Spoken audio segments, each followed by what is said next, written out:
Hello again, and welcome to the latest bulletin from Haverhill UK News, brought to you by Haverhill TV. In the news for today, Tuesday, November the 27th, the BBC has been forced to backtrack on Jonathan Dimbleby's downbeat intro to Haverhill in Friday's Any Questions.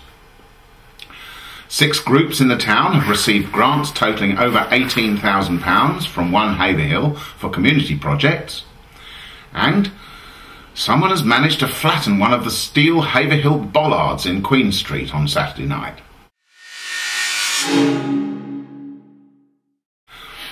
The most controversial part of Friday night's Any Questions, broadcast from Samuel Ward Academy, came in the first few seconds.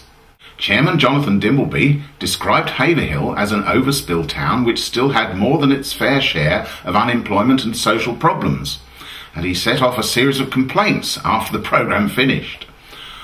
On Saturday morning, the BBC admitted it had been unfair to the town and re-recorded the introduction for the Saturday repeat of the programme, which is now the only podcast available on iPlayer. Samuel Ward head teacher Howard Lay said he had complained after the programme to Mr Dimbleby and was pleased the introduction had been adjusted. But he thought it highlighted a need for more consideration of how the town was marketed to the outside world. When Any Questions last visited Haverhill at the Arts Centre several years ago, Mr Dimbleby's similar introduction of the town caused annoyance, but no direct complaint was made. He compounded the gaffe then and again on Friday by pronouncing the name of the town as Haverhill. This time, though, he added, often locally called Haverhill.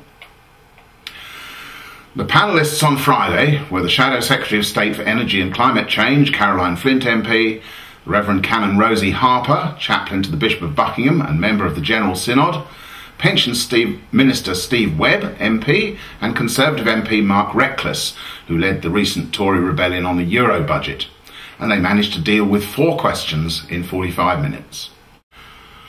6 projects in Haverhill are the latest groups to be awarded a community grant from ONE Haverhill. Groups and organisations were invited to apply for up to £5,000 from a special grant pot made available to ONE Haverhill by St Edmundsbury Borough Council to fund projects that will benefit Haverhill people. It was the second chance groups in the town had to apply for grants. The first round of community grants were awarded earlier this year to a wide range of local organisations benefiting the young, the elderly and the disadvantaged. This time, the Befriending Scheme, Haverhill Town Council, Reach Community Projects, CB9 Media Hub, Haverhill in Bloom and the Breastfeeding Network have benefited from a total of £18,572 towards their projects to benefit people in the town. Chalkstone Karate Club has been holding a grading at the community centre, and Haverhill TV has been along to see the students presented with their grades by instructor Steve Hart. And finally, Haverhill Police have asked anyone who knows anything about the incident in which Queen Street bollards were smashed on Saturday night to contact them. 2 of the metal Haverhill bollards were damaged, one of them completely flattened parallel with the ground. PCSO Les Scott, who is investigating the incident, said a report was made to police of a vehicle hitting the bollards, but no sign of one has been found and no driver has been traced yet.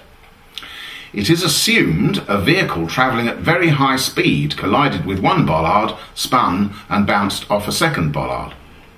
Anyone with information can contact Haverhill Police on 101.